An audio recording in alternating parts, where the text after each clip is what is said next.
La palabra del Señor en el libro de Isaías, en el capítulo 61, versículo 1, dice de la siguiente manera: El Espíritu de Jehová, el Señor, está sobre mí, porque me ungió Jehová, me ha enviado a predicar buenas nuevas a los abatidos, y a vendar a los quebrantados de corazón, a publicar libertad a los cautivos y a los presos, apertura de la cárcel. Este versículo al inicio dice: el Espíritu de Jehová, el Señor, está sobre mí. Y el día de hoy vamos a hablar precisamente de eso.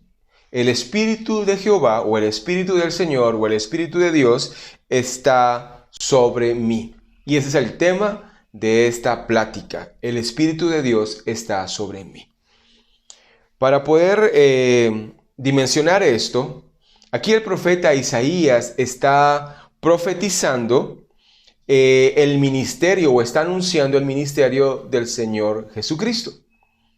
Y conforme pasaron los años, ¿verdad? Muchos años después, viene Jesús, llega a una sinagoga, él se levanta para leer los libros y le pasan exactamente el libro de Isaías. Y en este caso Jesús lee exactamente y textualmente el libro de Isaías en el capítulo 61 donde leímos.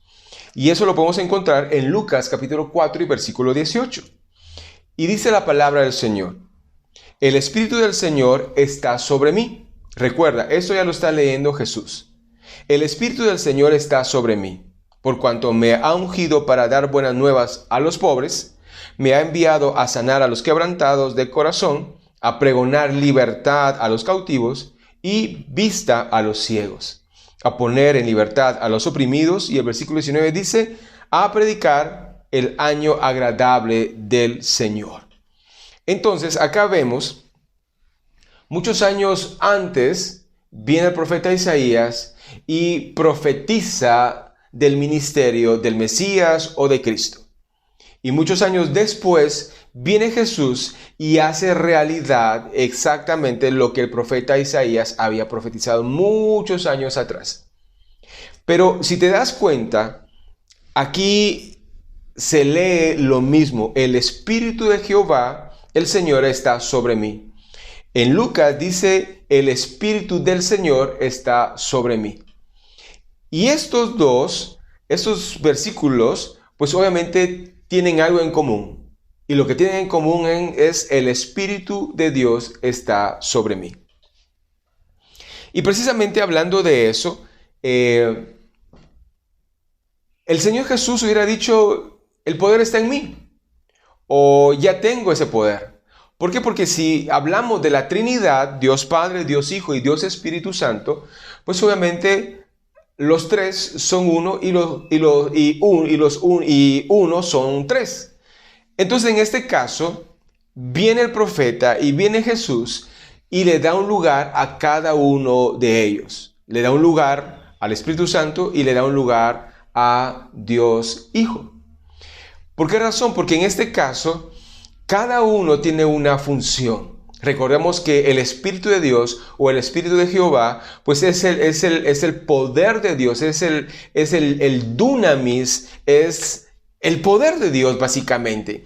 Cuando dice la palabra de Dios en Génesis 1, el Espíritu de Dios se movía sobre la faz de las aguas, ahí está hablando de ese mismo Espíritu que está hablando Isaías, y ese mismo Espíritu es el que está hablando acá en Lucas 4:18. Ese mismo poder está siendo evidente en estos versículos. Entonces viene Jesús y está diciendo: ese mismo poder de Génesis, ese mismo poder que abrió el mar, ese mismo poder que hizo brotar agua de la roca, etcétera, etcétera, ese mismo poder ahora está sobre mí. No olvides esto. Bueno, entonces, ya cuando nos enfocamos que el Espíritu de Dios está en Jesús, viene acá y después de comentar y subrayar que el Espíritu de Dios estaba sobre Jesús, viene Él y empieza a decir exactamente a qué era lo que había venido a esta tierra. El Señor Jesús no vino a esta tierra a a que lo recordemos, no sé, para otras cosas. El Señor Jesús vino con una misión específica, con una visión y una misión especial. ¿Recuerdas Juan 3:16? Para eso vino Jesús a esta tierra. Vino porque Dios amó tanto a este mundo que envió a Cristo para morir en la cruz del Calvario, para salvarnos de la condenación. Entonces, ese era el trabajo. Y en este caso, aquí en Lucas 4:18, habla de 4 cosas. La primera es que Jesús vino a predicar buenas nuevas a los abatidos. Vino a vendar a los quebrantados de corazón. Vino a publicar libertad a los cautivos. Y en cuarto, a los presos, apertura de cárcel. Si resumimos estas palabras, Jesús vino a predicar el Evangelio. ¿Y qué significa Evangelio? Las buenas nuevas, buenas noticias de salvación. También vino a consolar personas. La palabra del Señor dice, vengan a mí los que estén cansados y cargados y yo los haré descansar. Jesús vino a predicar el Evangelio, vino a consolarnos y también vino a inyectarnos libertad, que ya no somos esclavos del pecado, por medio de Cristo ahora somos libres y ya no tenemos más condenación. Por esos 4 puntos vino Jesús, te lo repito de nuevo. Vino a predicar el Evangelio, las buenas nuevas. Vino a consolarnos. Segundo lugar, vino a comentarnos que somos libres. Y cuarto, que ya no hay condenación por medio de Cristo Jesús. Y eso es lo que dice acá en Lucas 4:18. Entonces, eso era Jesús en su tiempo y cuando vino a esta tierra. Ahora Jesús está sentado a la diestra del Padre. Ahora nos toca a nosotros. Y dirás, ¿cómo así? Mira pues, lo que pasa es de que cuando Cristo vino a establecer el reino de los cielos en esta tierra. Vino a predicar salvación. Pero después Él se fue y nos dejó ese trabajo a nosotros, como iglesia, como hijos de Dios. Pero para poder llegar a ese otro punto necesito aclararte lo siguiente. ¿Cómo funciona en nosotros el Espíritu Santo? Yo me imagino que tú crees que el Espíritu de Dios está sobre ti. Si no lo crees, déjame decirte que el Espíritu Santo sobre ti es una promesa de Dios para todo aquel que reciba a Cristo en su corazón como su único y suficiente Salvador. La palabra de Dios dice que esa es una promesa de Dios y el Espíritu Santo viene a sellarte. El Espíritu Santo viene a colocarte el ADN de Dios sobre ti, sobre tu alma, sobre tu espíritu, sobre todo tu cuerpo. ¿Por qué? Porque empieza una transformación y eso lo hace solamente el poder de Dios, el Espíritu Santo obrando en ti de adentro hacia afuera. Yo quiero que me acompañes el libro de Gálatas capítulo 4 y versículo 1 en adelante. Y mira lo que dice la palabra del Señor. Lo que quiero decir es esto. Estoy leyendo Gálatas 4, versículo 1 en adelante. Lo que quiero decir es esto. Mientras el hijo es menor de edad, es igual a cualquier esclavo de la familia y depende de las personas que lo cuidan y le enseñan. Hasta el día que su padre le entrega sus propiedades y lo hace dueño de todo. Versículo 3. Algo así pasa con nosotros. Cuando todavía no conocíamos a Cristo, los espíritus que controlan el universo nos trataban como si fuéramos esclavos. Versículo 4. Pero cuando llegó el día señalado por Dios, Él envió a su Hijo, que nació de una mujer y se sometió a la ley de los judíos. Versículo 5. Dios lo envió, mira esto, escucha esto. Dios lo envió para liberar a todos los que teníamos que obedecer la ley. Y luego nos adoptó como hijos suyos. Versículo 6. Ahora, escucha esto. Ahora, como ustedes son sus hijos, hijos de Dios, Dios ha enviado el Espíritu de su Hijo a vivir en ustedes. Por eso, cuando oramos a Dios, el Espíritu nos permite llamarlo papá, querido papá. En la versión Reina Valera dice Abba Padre. Versículo 7 dice, ustedes ya no son como los esclavos de cualquier familia, sino que son hijos de Dios. Y como son sus hijos, gracias a Él, tienen el derecho de su herencia. Aquí en Gálatas podemos ver que nosotros antes estábamos apartados, pero viene por medio de Cristo, nosotros somos adoptados, Dios nos adopta. Y por consiguiente, en el versículo 6 dice, ahora como ustedes son sus hijos, Dios ha enviado el Espíritu de su Hijo a vivir en ustedes. Entonces pregunto, cuando nosotros leímos acá en Lucas 4:18, yo pregunto, ¿cuál era el Espíritu que estaba en el Señor Jesús? El Espíritu Santo. Entonces, ese mismo Espíritu Santo que estaba en Jesús, viene el versículo 6 de Gálatas 4 y dice, ahora, como ustedes son sus hijos, Dios ha enviado el Espíritu de su Hijo, ¿a dónde? A vivir en ustedes.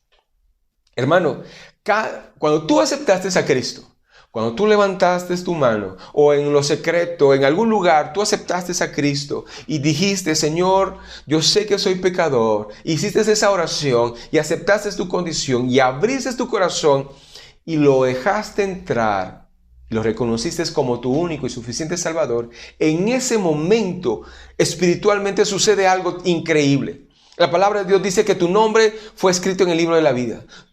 La palabra del Señor dice que hay fiesta en los cielos cuando un pecador se arrepiente.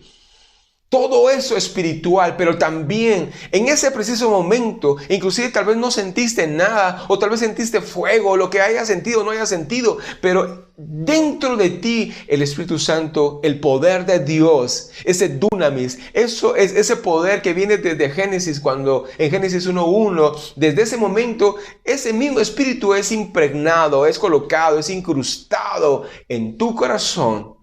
Ese mismo poder, como dice acá, cuando tú aceptaste a Cristo. Y en ese preciso momento, Dios viene y te dice, ya no eres esclavo del pecado, de la condenación eterna. Ahora eres mi hijo. Y como eres hijo, eres también parte de recibir la herencia. Y parte de esa herencia es recibir el Espíritu Santo. Entonces, déjame decirte tres cosas. La primera es que, como dice acá en Gálatas, nosotros somos ahora hijos de Dios. Solamente los que hemos aceptado a Cristo en nuestro corazón somos hijos. Hay mucha gente que dice, no, hombre, pero si todos somos hijos de Dios. No, aquí te das cuenta que no dice eso. Cuando alguien acepta a Cristo en su corazón, Dios lo adopta. Antes de eso, nosotros somos criaturas. Cuando tú aceptas a Cristo, ya te vuelves hijo de Dios. Y si te vuelves hijo de Dios, en el versículo 6 dice, ahora como ustedes son sus hijos, Dios ha enviado el Espíritu de su Hijo a vivir en ustedes. Entonces, segunda cosa que quiero que miremos es de que Dios nos da su Espíritu. Somos sus hijos, después Él envía su Espíritu a morar en nosotros y por consiguiente el Espíritu Santo vive ahora en nosotros.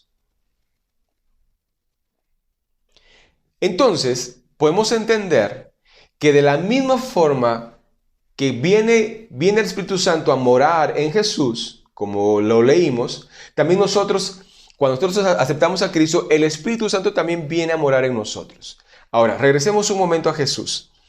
¿Cómo se evidenció que el poder, que el dunamis, que el Espíritu Santo, que el poder de Dios estaba en el Señor Jesús cuando Él estaba en esta tierra? Acompáñame a Mateo 4:23. Mateo 4:23.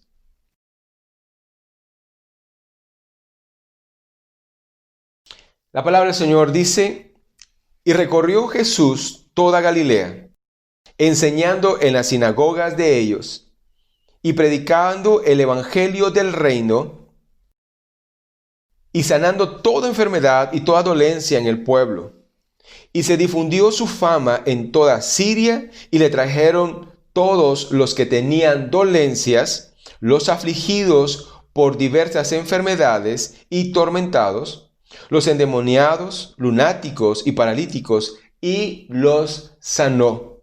Versículo 25 dice, y le siguió mucha gente de Galilea, de Decápolis, de Jerusalén, de Judea y del otro lado del Jordán. Entonces, desglosemos cómo se notaba que el Espíritu de Dios estaba en Jesús. Lo primero es que Él enseñaba. El Señor Jesús predicaba. El Señor Jesús, cuando dice que enseñaba, ahí Él discipulaba. Porque cuando tú enseñas algo, tú estás discipulando a alguien, lo estás instruyendo. Entonces, cuando dice la palabra del Señor que Jesús enseñaba, Él discipulaba a las personas. En segundo lugar, dice que Jesús predicaba. ¿Y qué era lo que predicaba? Predicaba el evangelio de salvación, porque eso era lo que Él había venido a hacer, a predicar las buenas nuevas de salvación, que las personas tenían que volverse a Dios. Lo tercero que vino Jesús y hacía y se notaba que el Espíritu Santo estaba en Él, era porque Jesús sanaba a muchas personas.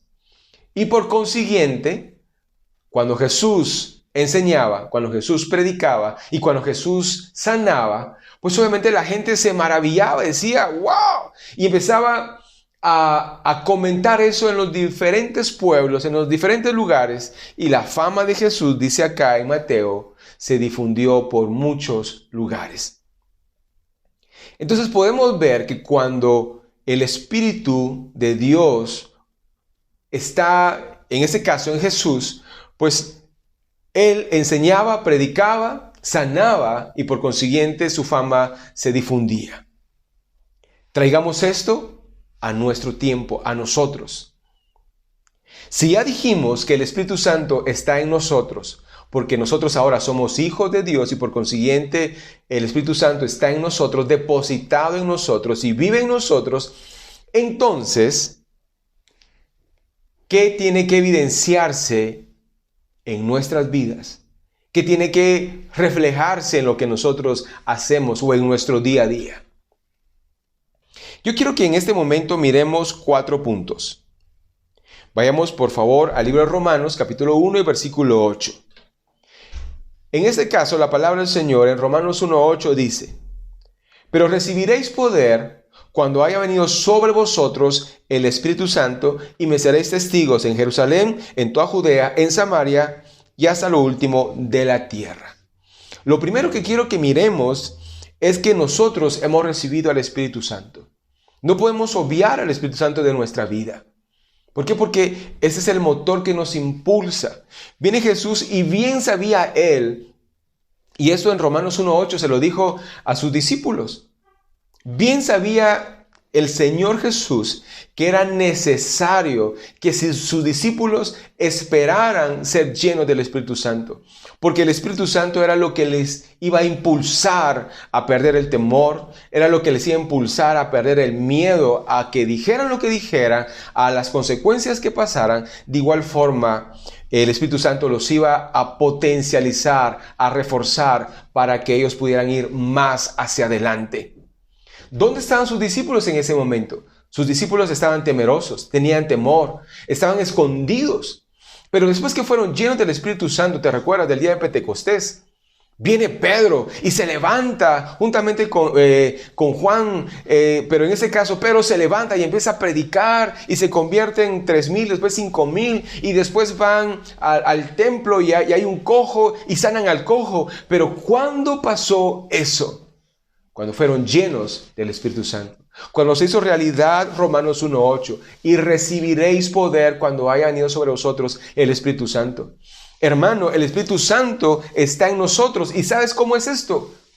Muchas veces nosotros tenemos al Espíritu Santo como un regalo que hemos recibido de parte de Dios, pero no lo hemos destapado. Lo tenemos ahí guardado y decimos, sí, después lo voy a destapar. No, el Espíritu Santo es para que tú lo actives, para que tú agarres ese regalo, que lo destapes y que lo empieces a usar. Entonces, el punto número 1 es que nosotros ya hemos recibido el Espíritu Santo y habita en nosotros. El punto número 2 que quiero que miremos es que Jesús nos encargó un trabajo. Él habla de la gran comisión. Pero quiero que miremos lo que dice Marcos capítulo 16, versículos 15 y 16.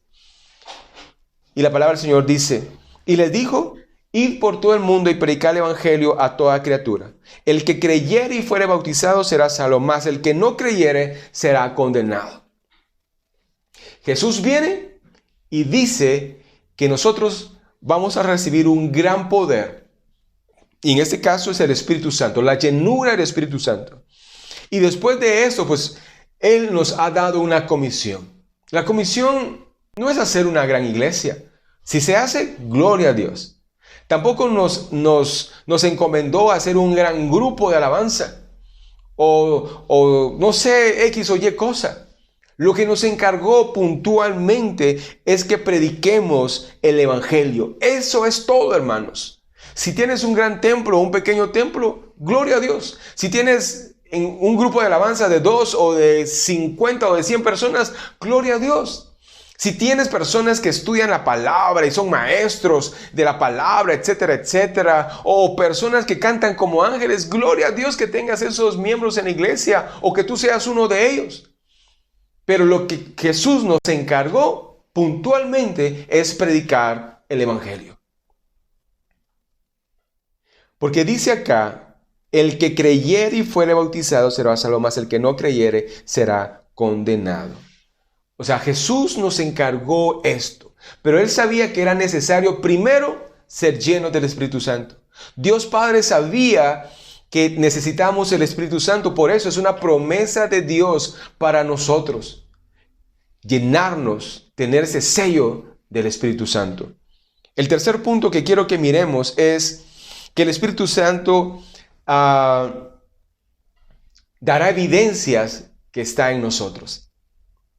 Muchas veces nosotros creemos que cuando, por ejemplo, el Espíritu Santo está en nosotros, hay ciertas evidencias, inclusive hay una discrepancia cuando alguien dice, bueno, ¿cuáles son las primeras evidencias de que tenemos el Espíritu Santo? En primer lugar, el Espíritu Santo ya está en nosotros. O sea, no hay que tener evidencias de que tenemos o no tenemos el Espíritu Santo en nosotros. No, ya el Espíritu Santo está en ti. Que no hayas destapado el regalo y lo estés usando es otra cosa. Pero el Espíritu Santo ya está en ti. Entonces, cuando las personas empiezan a hablar en lenguas, entonces la gente dice, entonces sí, ya tiene el Espíritu Santo. O alguien dice, no, es que primero tiene que pasar un proceso. Pero independientemente de cuál sea ese proceso, porque yo he visto que hay gente que no habla en lenguas y Dios lo utiliza con otros dones. Por ejemplo, don de sanidad, por ejemplo, o don de interpretación de lenguas. Y no necesariamente tiene que hablar lenguas como fase 1. Pero en este caso, tenemos que dar evidencias, pero no necesariamente el hablar en lenguas o profetizar o sanar es algo que claramente evidencie que el Espíritu Santo ya está brotando de nosotros. Mira lo que dice Marcos capítulo 16 y versículos 17 y 18. Y estas señales seguirán a los que creen. Escúchame, esta palabra me impacta mucho. Dice, y estas señales seguirán a los que creen. ¿Tú crees en Cristo? ¿Tú crees en Dios? Entonces, mira las señales que tienes que evidenciar, las señales que tienen que salir de ti y las señales que tienen que salir de mí. Dice, en mi nombre echarán fuera demonios, hablarán nuevas lenguas, tomarán en las manos serpientes y si bebieren cosa mortífera, no les hará daño. Sobre los enfermos pondrán sus manos y sanarán. Esas son las evidencias. Ok, está bien. Aquí también dice hablarán nuevas lenguas. Y si yo preguntara quiénes hablan lenguas o nuevas lenguas o han hablado lenguas, creo que todos levantaríamos la mano o la gran mayoría. Pero ¿qué pasa con el resto? Por ejemplo, quienes han echado fuera demonios. No dice que solamente a ciertas personas o al pastor o al copastor o a los líderes fuertes de la iglesia. No, ahí no está hablando de específicamente personas, está hablando de todos. Si tú hablas en lenguas, pero no has hecho otras cosas, como por ejemplo tomar en tus manos a alguna serpiente o si bebieres cosa mortífera. Bueno, últimamente vemos cosas mortíferas y bueno, no nos ha pasado nada, ¿verdad? Pero independientemente de eso, al final dice que inclusive pondremos nuestras manos sobre los enfermos y ellos sanarán.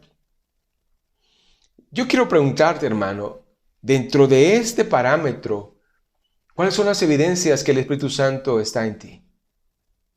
Recordemos que estas evidencias son dones. Por ejemplo, sanar enfermos. Este es un don de parte de Dios. ¿Y qué es un don? Es un regalo que Dios te ha dado para que tú lo uses para bendición de otros. Pero, ¿sabes qué?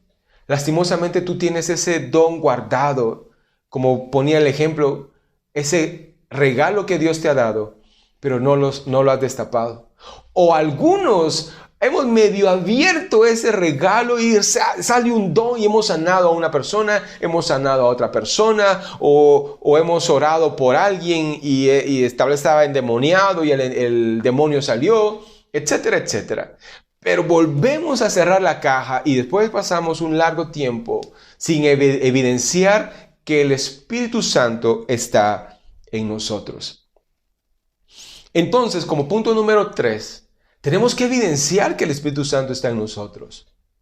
A veces nosotros siento y pienso, hermanos, que muchas veces nosotros hablamos del Espíritu Santo como una fábula. Hablamos del Espíritu Santo como algo que fue, pero ya no es. Y el Espíritu Santo es real, es vivo. Inclusive, la palabra del Señor dice que hay un pecado que Dios no perdona y es la blasfemia contra el Espíritu Santo. Imagínate. Nosotros tenemos en poco el Espíritu Santo, pero viene Dios y tú puedes hacer cualquier cosa, puedes hacer cualquier pecado, puedes hacer el pecado más atroz de la humanidad y Dios te perdona. Pero en este caso, el único que no perdona es que tú hables mal del Espíritu Santo. ¿Cuántas veces hemos hecho chistes del Espíritu Santo? Pero donde yo voy es que el Espíritu Santo es real, es vivo. Inclusive Cristo dijo que Él tenía que irse, pero que Él iba a mandar al Consolador, al que iba a estar con nosotros, el que iba a estar día a día con nosotros hasta que Él viniera. O sea que el Espíritu Santo es el que está ahora con nosotros y yo personalmente dimensiono esto. El actor principal, hablando de la Trinidad, en el Antiguo Testamento, ¿quién fue? Dios Padre. Todo giraba alrededor de Dios. Y Jehová Dios habló, y Jehová Dios hizo esto, y Jehová Dios lo otro, y etcétera. En el Nuevo Testamento, ¿quién fue el actor principal de la Trinidad? Jesucristo. Todo gira alrededor de Jesucristo.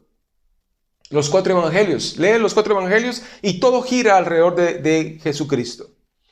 Pero después, en el libro de Hechos, en adelante, hasta nuestros tiempos, ¿quién es el actor principal? El Espíritu Santo. Hermanos, si tú lees a Pedro, a Pablo, a Juan, a Bernabé, a Felipe, etcétera, etcétera, todos tenían un común denominador y todos habían sido llenos del Espíritu Santo. Entonces el Espíritu Santo es esa marca, es ese sello que ha sido implantado, que ha sido puesto por ti. Se me viene a la mente, por ejemplo, tú miras un carro y miras el carro y dices, wow, qué bonito diseño, los aros, las llantas, la forma aerodinámica, etcétera, etcétera. Y después tú dices, ¿y qué marca será? Y en eso, ya sea adelante o atrás, el vehículo tiene una marca. Y es esa marca que lo diferencia. Y esa marca, tú puedes decir, esa marca es una marca barata. O puedes decir, es una marca buena. O puedes decir, esa marca es una marca de lujo. O aún arriba, tú puedes decir, esa marca, wow. ¿Por qué? Porque esa marca diferencia al carro. Independientemente de la forma del carro, la marca es la que le da un estatus o un valor pequeño o le da un valor muy grande. El Espíritu Santo ha sido puesto en ti, hermano, como una marca. Y es la mejor marca que hemos podido recibir, que es la marca, que es la seña, que es eso que fue implantado en nosotros, en Dios. O sea, Dios nos lo dio a raíz que nosotros somos sus hijos.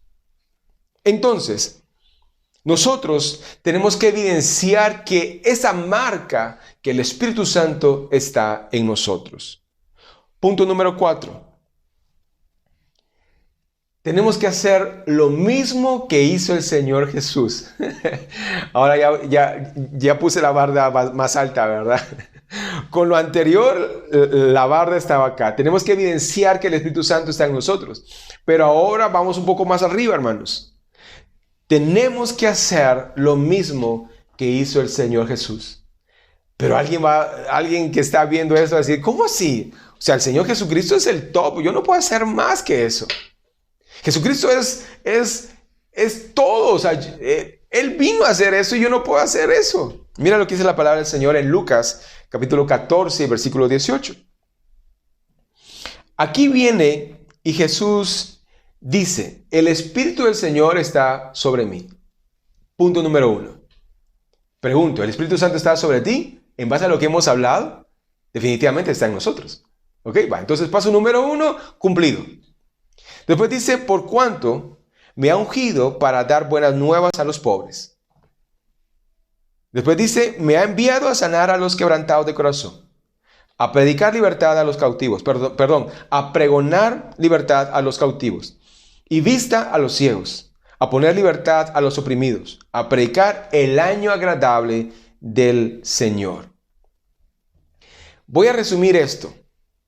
El Señor Jesús vino a predicar el Evangelio, según lo que dice acá Lucas 4:18. Punto número 1, el Señor Jesucristo vino a predicar el Evangelio. Punto número 2, vino a consolar a las personas. Punto número 3, vino a comentarle a las personas que serán libres por medio de Él. Y punto número 4, vino a comentar que ya no hay más condenación en Cristo. Bueno, desglosemos estos 4 puntos. El primero es que Él vino a predicar el Evangelio. Entonces yo, por consiguiente, yo ya estoy lleno, ya tengo, mejor dicho, el Espíritu Santo en mí. Así como dice al inicio de Lucas 4:18, el Espíritu Santo está sobre mí. Entonces, en este caso, di, hermano, di ahí donde tú estás, el Espíritu Santo está sobre mí. Entonces, yo voy a hacer lo mismo que hizo el Señor Jesús, predicar el Evangelio. Porque eso se llama la gran comisión. Es lo que Jesús nos dijo que continuáramos. Entonces, lo primero que tenemos que hacer de lo que hizo el Señor Jesús es predicar el Evangelio. Alguno podrá decir, no, pastor, mire, yo no puedo predicar. A mí me tiemblan las piernas cuando hablo en público. Imagínense predicar. O no tengo la habilidad de trazar un bosquejo, una prédica. Siento que mi timbre de voz, o no sé, podemos poner cualquier pretexto para decir, yo no puedo predicar. Pero mira, hermano, dicen por ahí que el ejemplo es mucho mejor que 1000 palabras. Tú puedes predicar a tu familia, a tus vecinos, a familiares, de la forma en la cual tú vives. Y ahí tú estás predicando. Por ahí escuché algo muy interesante, no sé si es así exactamente, pero dice que las palabras impactan, pero las acciones arrasan. O sea, yo puedo hablar muy bien, hermanos.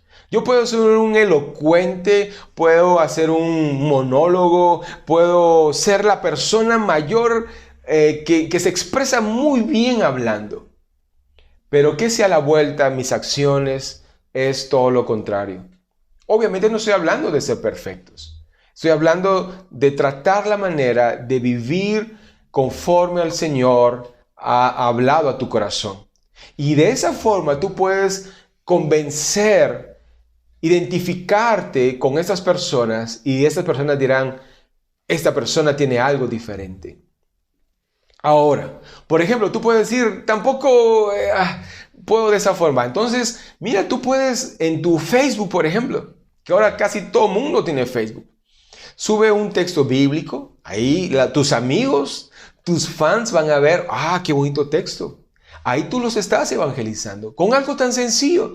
Y así te puedo mencionar cualquier cantidad de ejemplos, pero no hay mucho tiempo. Entonces, punto número 1, tenemos que predicar el evangelio. ¿Y qué significa evangelio? Buenas noticias de salvación. Lo segundo que hacía el Señor Jesucristo era consolar a las personas. Mira, hermano, nosotros como cristianos, y eso pasa en todas las iglesias, aquí y en la China,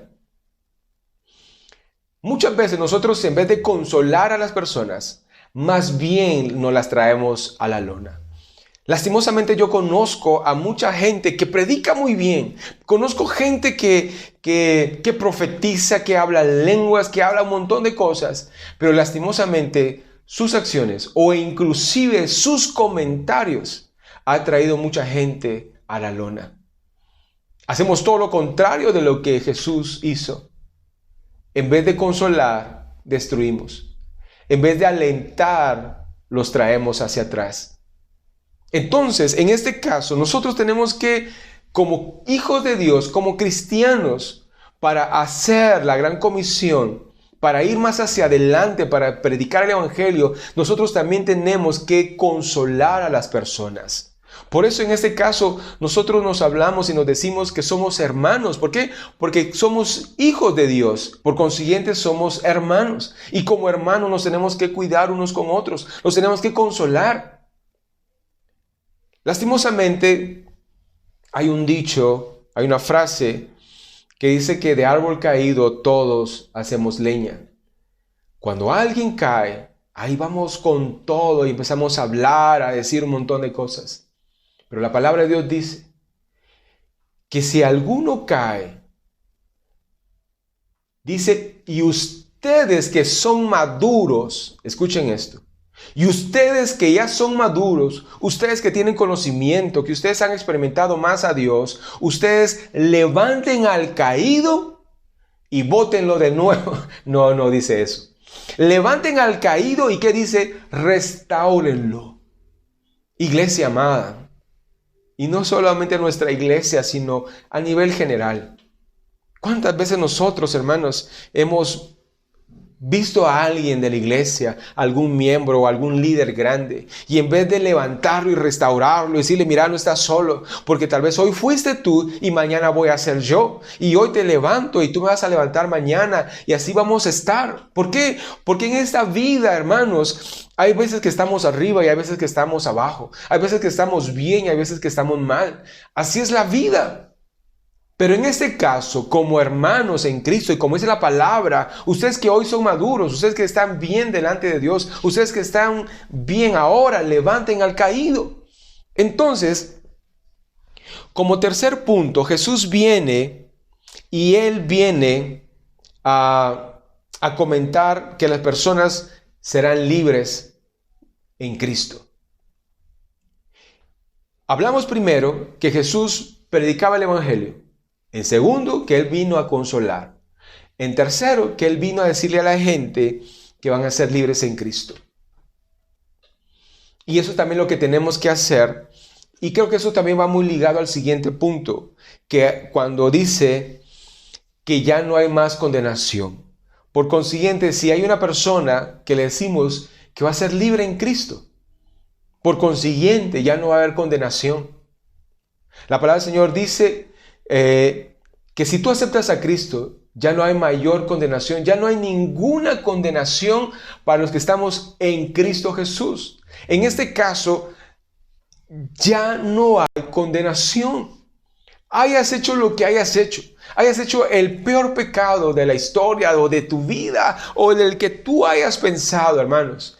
Cuando tú recibes a Cristo, literalmente es un borrón y cuenta nueva. La palabra de Dios dice que Dios viene y toma esos pecados, los más podridos, todos los agarra y lo envía a lo profundo del mar y Él nunca más se recuerda de esos pecados. Y eso es lo que también nos toca a nosotros. Decirle a la gente que se acerque a Cristo, que ya no hay más condenación, que en Cristo somos libres de cualquier pecado, de cualquier cosa que hayamos hecho. Y no importa si hoy tú estás sumergido, metido, inundado, embarrado en el pecado, déjame decirte que eres libre en Cristo y que si tú reconoces tu pecado y te acercas a Él y te arrepientes, dice la palabra en Proverbios que Él es fiel y justo para perdonarte, que ya no hay condenación. Pero nosotros, como hijos de Dios, tenemos que hacerlo. Tenemos que hablarlo. Y tú podrás decir, no, hombre, mire, pastor, lo que pasa es que a mí me cuesta. Dice la palabra que tú ya eres lleno del Espíritu Santo, que tú tienes el Espíritu Santo. Entonces, no, es que me da pena. Mira, Pedro, un hombre. Dice la palabra que la gente se admiraba cuando lo escuchaba hablar. Dice la palabra que la gente se sorprendía y decía, ¿no era aquel el pescador? Y miren de la forma que está hablando. Habla como que fuese un erudito, una persona entendida en lo que está hablando. Pero ¿cuál fue el antes y el después? El antes era un hombre que no tenía el poder de Dios, no tenía el Espíritu Santo, pero ahora ese hombre fue lleno del Espíritu Santo y ese hombre se levantó. Y eso es lo que nosotros tenemos que hacer. Nos tenemos que levantar en el nombre de Cristo Jesús, entendiendo que Dios nos dio un gran regalo que es su Espíritu Santo. Y lo que nos toca a nosotros es abrirlo, si no lo hemos abierto, y empezarlo a poner en práctica. Para hacer estas 4 cosas que Jesús hizo, y te lo repito: predicar el Evangelio, consolar a la gente, decirle a la gente que son libres en Cristo, y también decirles que ya no hay más condenación en Cristo. Y voy terminando con esto. La palabra de Dios en el libro de Juan, capítulo 14, versículo 12, dice: de cierto te digo, el que cree en mí, las obras que yo hago, él las hará también y aún mayores. Si hace un rato teníamos la barda acá, cuando decíamos que teníamos que evidenciar que el Espíritu Santo está en nosotros, después subimos la barda y dijimos, tenemos que hacer lo mismo que el Señor Jesús hizo. Pero viene acá la palabra y Jesús todavía la sube aún más acá en Juan 14, 12. Y dice, el que cree en mí, o el que en mí cree, las obras que yo hago, él las hará también. O sea que esa es la barda que yo te dije que estaba por acá. Pero viene Jesús y la sube aún más. Y después dice, y aún mayores hará. Aquí podemos ver que Jesús espera que nosotros, por medio del Espíritu Santo que nos va a impulsar a hacer las cosas, nosotros por lo menos hagamos lo que Él hizo. Pero todavía Él espera que hagamos cosas más. Y ahorita me estaba recordando de algo. La palabra del Señor también dice esto. Dice, ustedes creen que por hacer las cosas que yo les digo están bien, pero yo les digo que son insensatos porque solamente hacen las cosas que se les dice que hagan. Ustedes, como quien dice, ustedes tienen que hacer cosas aún más. Y eso me regresa acá a Juan 14, 12, que dice, el que cree en Cristo va a hacer las cosas que Él hizo y aún mayores.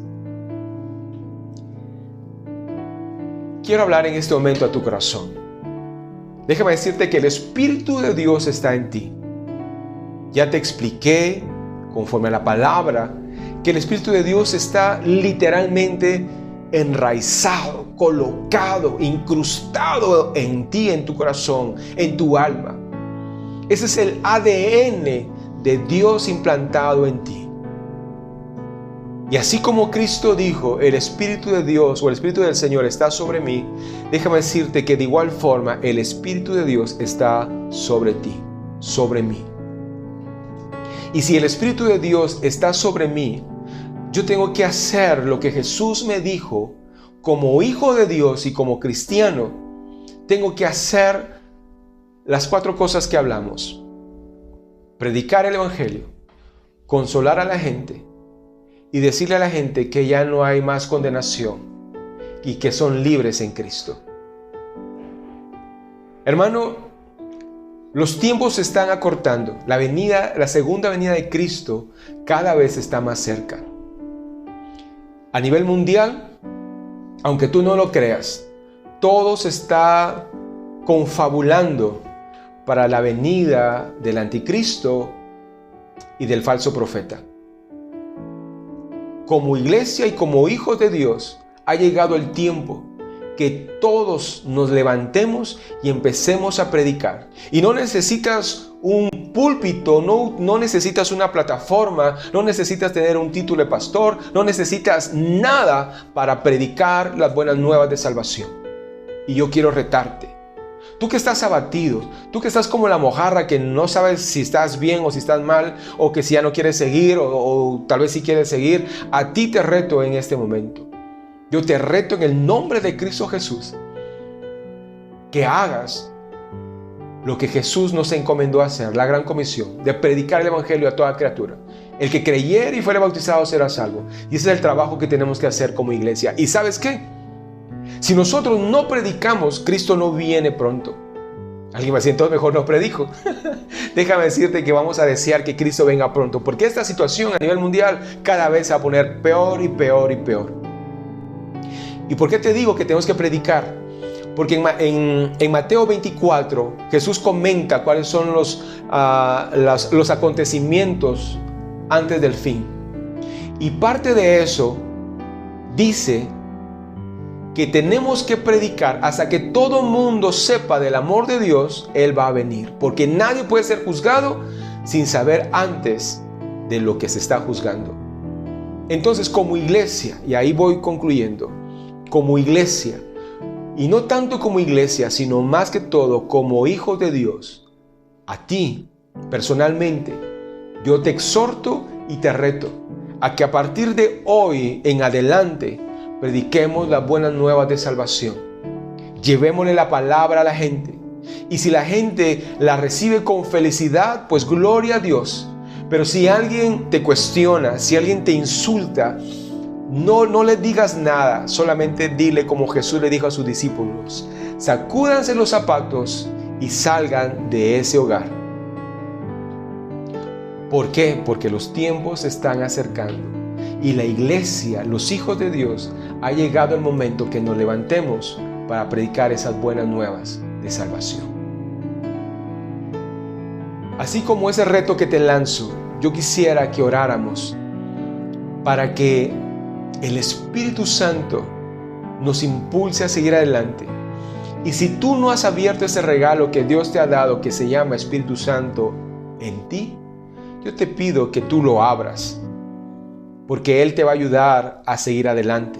Él te va a ayudar a pasar todas estas circunstancias y pruebas que hoy estás viviendo. Él te va a ayudar a predicar. Él te va a ayudar a hablar. Él te va a ayudar a consolar, etcétera, etcétera, hermano. Porque solamente con el Espíritu Santo lo podemos hacer.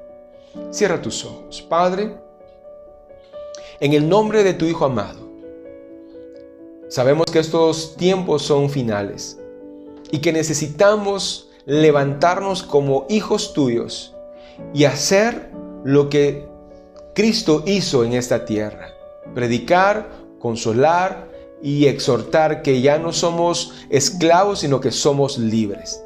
Te pido, mi Dios, que tú levantes a cada uno de nosotros y que nos hagas unos faros de luz para que iluminemos a nuestros amigos, a nuestros familiares y a todas las personas que conviven alrededor de nosotros. Te pido, mi Dios, que nos uses en gran manera. En el nombre de Cristo Jesús te lo pido, Señor. Amén y amén.